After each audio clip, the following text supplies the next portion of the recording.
সীমা কিচেনে সবাইকে স্বাগত। আজকের রেসিপি নিরামিষ ছোলার ছাতুর কচুরি।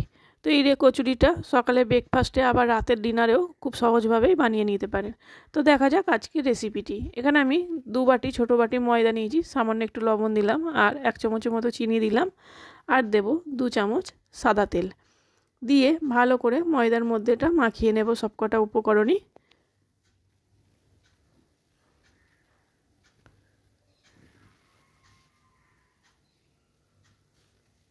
তো আমি সবকটা উপকরণই মাখিয়ে নিয়েছি ভালো করে, এইভাবে মুঠো করে দেখে নিচ্ছি। যখন এর মুঠো করব আবার ঝুরঝুর করে পড়ে যাবে ময়দাগুলো, তাহলে জানবো ময়ামটা একদম রেডি। এবারে অল্প অল্প জল দিয়ে আমি ময়দাটা ভালো করে মাখিয়ে নেব। যেমন আমরা লুচি পরোটা করি সেই রকমই ভাবেই ময়দাটা মাখিয়ে নিতে হবে।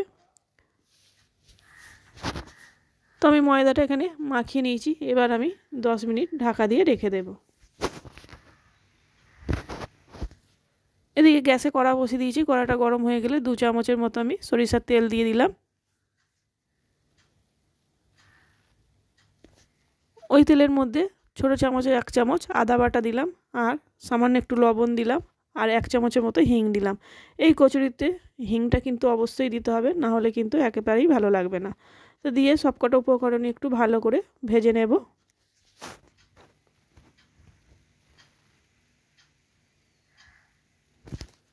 ভেজে নিয়েছি। এখানে ছোটো কাপের 1 কাপ আমি ছাতু নিয়েছিলাম, ছাতুটাকেও ভালো করে ভেজে নেব। ছাতুর একটা কাঁচা গন্ধ থাকে, সেটা তাহলে এইভাবে ভেজে করলে আর বেরোবে না। তো এটা ভেজে নিয়েছি। এবার সামান্য সামান্য জল দিয়ে আমি একটা পুর তৈরি করে নেব। অবশ্যই এইভাবে একবার বাড়িতে বানাবেন, খেতে কিন্তু দারুণ হয়। তো এবারে দিয়ে দেবো এখানে সামান্য একটু লঙ্কা গুঁড়ো, হলুদ গুঁড়ো আর আমি ধনে জিরে আর মৌরি একটু ভেজে গুঁড়ো করে রেখেছিলাম, সেটা 1/2 চামচ দিয়ে দিলাম।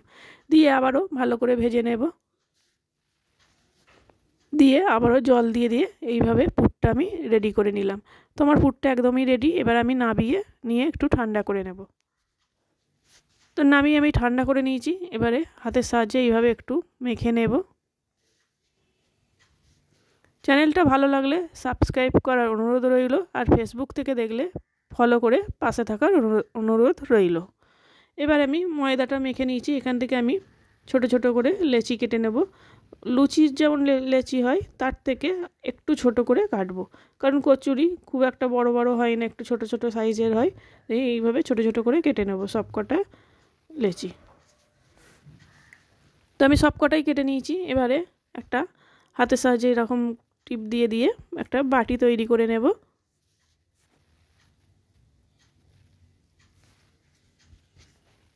এবার ওই বাটির মধ্যে সামান্য করে আমি এই পুরটা দিয়ে দেব, দিয়ে ভালো করে মুখটা বন্ধ করে দিতে হবে।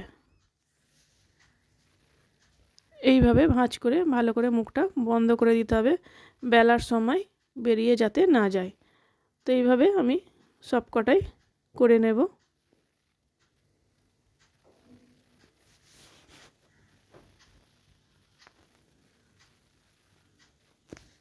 তো আমি সবকটাই করে নিয়েছি।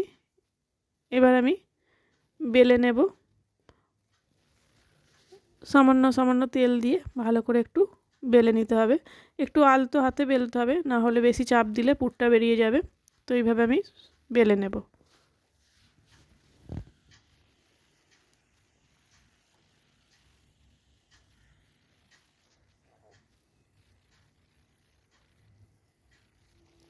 তো এইভাবে আমি সবকটাই বেলে নিচ্ছি। এদিকে আমি গ্যাসে কড়া বসিয়ে দিয়ে এখানে আমি সাদা তেল কিছুটা দিয়ে দিয়েছি।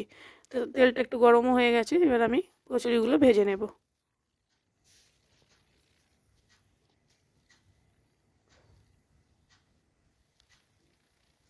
এই কচুরিটা কিন্তু খেতে দারুণ লাগে, অবশ্যই বাড়িতে একবার ট্রাই করবেন, খেতে কিন্তু দারুণ হয়।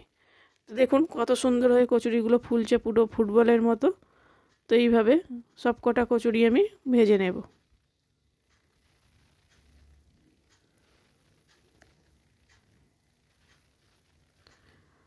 তো আজকের ভিডিও এই পর্যন্তই। আবারও চলে আসবো নতুন কোনো ভিডিও নিয়ে। তো আমার সবকটা কচুরি ভাজা হয়ে গেছে, কত সুন্দর হয়েছে, সবকটাই কিন্তু ফুটবলের মতো পুরো ফুলেছে।